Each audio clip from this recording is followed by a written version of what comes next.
আর্থ-মানবতার সেবায় সীমান্তের প্রান্তিক এবং অসহায় লোকজনদেরকে চিকিৎসা সেবা এবং বিনামূল্য ওষুধ বিতরণ করল উকিয়া ব্যাটালিয়ন ৬৪ বিজিবি।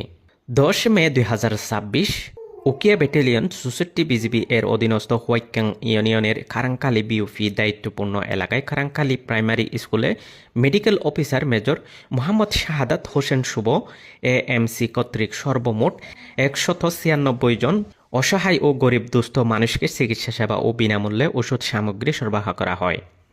উক্ত মেডিকেল ক্যাম্পেইনে লেফটেন্যান্ট কর্নেল মোহাম্মদ জহিরুল ইসলাম জি অধিনায়ক উকিয়া ব্যাটালিয়ন ৬৪ বিজিবি ও মেজর ইস্তাহাক আহমেদ উপ অধিনায়ক উকিয়া ব্যাটালিয়ন ৬৪ বিজিবি উপস্থিত ছিলেন।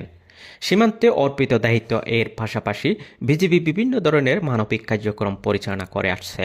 সীমান্তের জনগণ বিজিবি এর উপর আস্থা রাখছে এবং তারা বিভিন্ন কাজে বিজিবিকে সহায়তা করছে। বিজিবি এর এই ধরনের উদ্যোগ স্থানীয় জনগণের মাঝে প্রশংসিত হচ্ছে। ভবিষ্যতেও উকিয়া ব্যাটালিয়ন ৬৪ বিজিবি এই ধরনের কার্যক্রম অব্যাহত রাখবে।